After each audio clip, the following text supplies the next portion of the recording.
the landfill in New Jersey. But there Ain't gonna happen. But there will be a book coming out soon.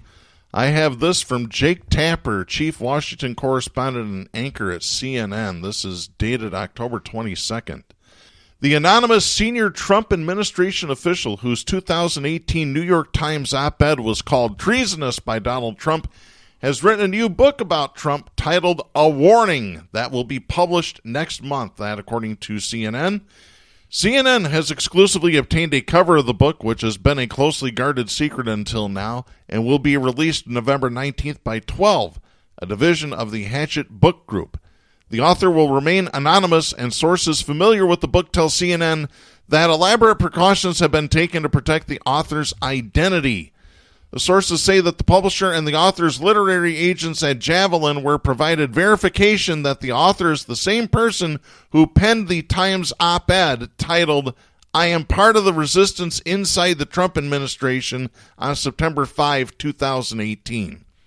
A draft press release from the publisher obtained by CNN describes the book as, quote, picking up from where those first words of warning left off. This explosive book offers a shocking first-hand account of President Trump and his record, end of quote. Sean Desmond, 12's publisher, told CNN, quote, it's an honor and a privilege to publish this book. This is serious stuff, and this is a serious warning about our president, end of quote. When asked for comment, Matt Latimer, co-founder of Javelin, told CNN that the author was not doing it for the money. Quote, the author of A Warning refused the chance at a 7-figure advance and intends to donate a substantial amount of any royalties to the White House Correspondents Association and other organizations that fight for a free press that seeks the truth, end of quote. Latimer added that the book, quote, was not written by the author lightly or for the purpose of financial enrichment. It has been written as an act of conscience and of duty, end of quote. White House Press Secretary Stephanie Grisham told CNN, quote, takes a lot of conviction and bravery to write a whole book anonymously, end of quote. Well, of course she would say that, because she gets her paycheck from Trump. Mm-hmm. And Trump is nothing but a liar. Unbelievable. Well, let's take a look at what would have happened if Edward Snowden would have stayed in this country. Trump would have thrown him in a gulag somewhere. And I'm just going to call it a gulag because that's just exactly how they would treat him. Mm-hmm. Take a look at the treatment of Julian Assange. Look at how his health is deteriorated while he's been in prison, which you might as well call it prison. He says now he can't even think. The treatments that he is supposedly getting him is Jack Nicholson and Nurse Ratched. I mean, that's all that is. Let me continue the story here. Asked if the author remained part of the Trump administration, Latimer declined to comment further, and a spokesperson for the publisher did not respond to a request for comment. The author's clear intention is to convince the nation to not re-elect Trump in 2020. One of the sources familiar with the book tells CNN that it is intended for two audiences, quote, the country in general, of course, and Trump voters, at least the persuadable ones. The hope is the book will get into the hands of those who are persuadables, end of quote. The Times op-ed from September 2018 described a president the author viewed as amoral, opposed to many conservative values such as freedom, and, quote, impetuous, adversarial, petty, and ineffective, end of quote. The author wrote that, quote, many of the senior officials in his own administration are working diligently from within to frustrate parts of his agenda and his worst inclinations, end of quote. Far more significant than the media and political world trying to guess the identity of the author of the op-ed was Trump's demand that then Attorney General Jeff Sessions order a law enforcement investigation to find out. Once again, where are the freedoms in this country for whistleblowers? Mm-hmm. Sorry, it's just like the 24 idiots that broke into a closed-door session of Congress, of a congressional meeting, for fact-finding on the impeachment. Mm-hmm. They broke the law. They went in there. They broke down the doors, and they went in there with electronic recording devices. They stalled the testimony for 5 hours, by the way. We'll get to that in just a little bit here. But I'll call for it right here on this air. It's the same thing that I called for on Facebook. Adam Schiff, the head of this committee, needs to have armed U.S. Marshals, armed with Uzis. Sorry, this is the way it's got to be, folks. It has to be this way. Yeah, there needs to be armed protection. Why wouldn't you respond in that fashion when you're getting all kinds of threats and intimidation from the right? Later on the show, we're going to talk about a pastor who said, listen, you impeach him, there's going to be violence like you can't imagine. Bring it on! There'll be a list of all of the liberal and Democrats that the mountain men are going to hunt down. The mountain men. I got 3 words. I'll do a Scott Hall for you wrestling fans to know who Scott Hall is. Don't sing it, bring it. Yeah, I'm just incredibly saddened that the Democrats aren't realizing how far you got to outflank these conservatives and these Republicans in this impeachment. You got to protect yourself. I remember when they're counting the votes down there in Florida. How many years? 19, what was it? It's 19 years, 2000. They just broke in. Yeah, that's what this has been compared to. Shut it down. Mm-hmm. Let me go back to the story here. On an Air Force One trip to North Dakota on November 7, 2018, Trump said, quote, Jeff should be investigating who the author of that piece was because I really believe it's national security. We're going to take a look at what he had, what he gave, what he's talking about, also where he is right now. Supposedly, I have a high-level national security meeting, and he has got a clearance, and he goes into a high-level meeting concerning China or Russia or North Korea or something, and this guy goes in. I don't want him at those meetings. End of quote. Whether the book or its author will end up playing a role in the Trump impeachment inquiry is unclear. The Trump presidency currently faces an existential threat from another anonymous whistleblower, albeit one who went through more established protocols by filing an official complaint, and a source close to the book tells CNN that its publication, quote, is an unprecedented act during a president's term and was not decided on lightly, end of quote. The source said that the author's, quote, closest historic equivalent may be Deep Throat.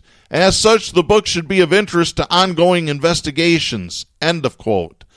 The source also told CNN that, quote, the views reflected in the book are those of numerous senior officials in the administration, including those afraid to say anything publicly, end of quotes.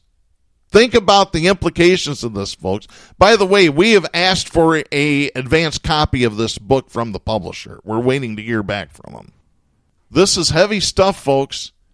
You better wake up. You better pay attention to what's going on in this country. Mm-hmm.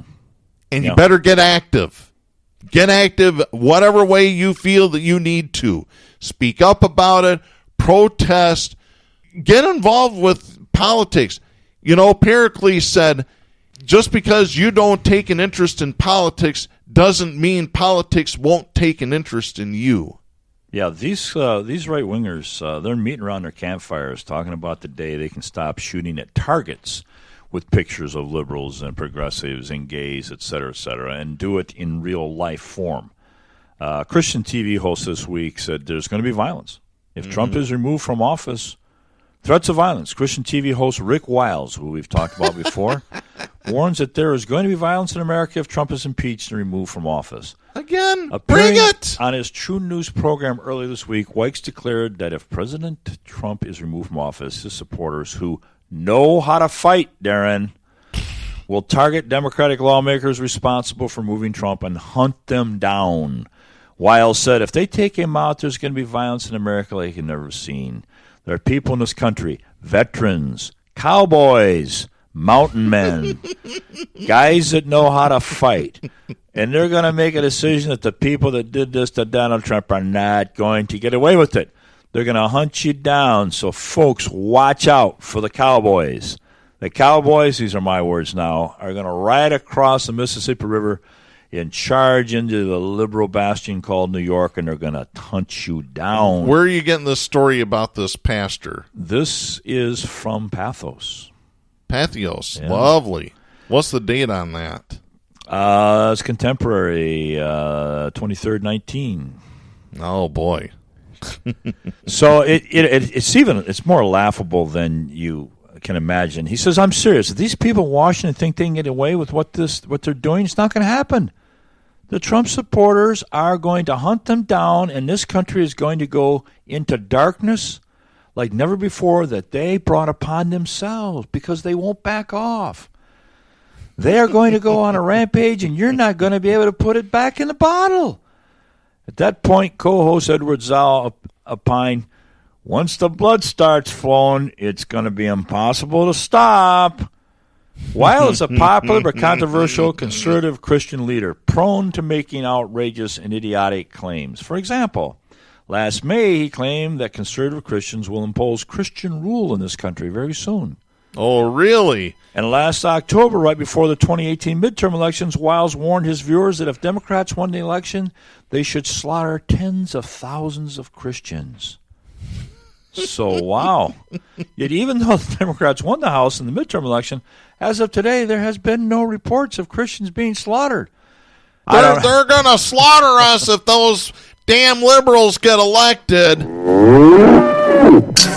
They won't take your guns away until after the slaughter, though. Mm-hmm. Oh, wow. I just gotta say, they're nuts. They're nutty, Jack. These idiots are out on the loose out there, and you're not politically active. You're putting a red carpet in front of them. Mm-hmm. The Pandora's box has been opened, and they're flying into mainstream talk positions. This guy even has a platform to talk from? Yeah, they're all nutty. Why is it that the right-wingers in this country get big contracts? Rush Limbaugh. We talked about how much Rush Limbaugh makes a year. The same thing with Sean Hannity, with Bill O'Reilly. Does Bill the Clown even have an outlet anymore? Well, I mean, really, does he? Mark Levin, Michael Savage. Mm-hmm. Who's the idiot over at Salem?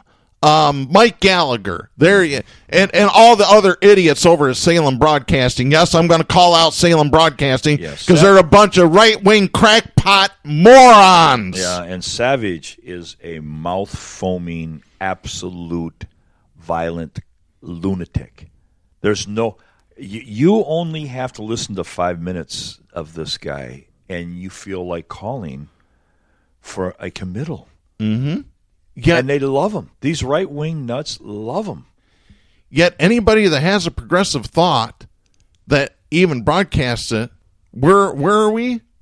Where I have to sell coffee cups to pay the bills for this show? They're good coffee cups, though. Yes, they are. U.S. made, union printed. Yeah. Thicker ceramic. Sorry, I'm not going to pitch.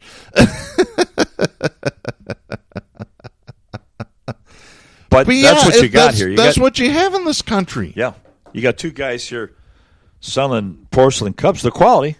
Yeah. Retired school teacher. And here's the bottom line. The base of the Democratic Party, the base of the neoliberals is the corporate world. Mm-hmm. The voice of the progressives, of which we are proudly a couple of those voices, are scraping the bottom of our pocket just to exist, fighting the billionaires. You know, when Bernie said here, what was it, 2 weeks ago, that all the billionaires should be abolished? Yeah. That's the most socialistic, progressive statement that's come out of a candidate's mouth in decades. And guess what? How much network coverage does Bernie get? Nada. Unless something bad's happened to him, then it's all hands on deck to cover that. Oh, yeah. Bernie has stents put in. Bernie has a heart attack. Oh, Bernie's slipping in the polls. I'll tell you what. 26,000 people showed up in New York City to see Alexandria Ocasio-Cortez endorse Bernie Sanders. Yeah. 10,000 people were turned away from that same rally. Is anybody else in the Democratic Party having these kind of rallies? No, they're not. No, the only none of them. Not Biden, not Warren, nobody. They can't do it. The truth is there, right in front of your face. They can't see it because the media is not letting you see it. The coverage that you would get for Bernie would be if he passed away. Mm-hmm. If he passed away, you would see all of these FAUX progressives like Warren throwing themselves on top of his casket, hoping that his progressive voters would move over to their column. That's when you'd get all kinds of accolades for Bernie.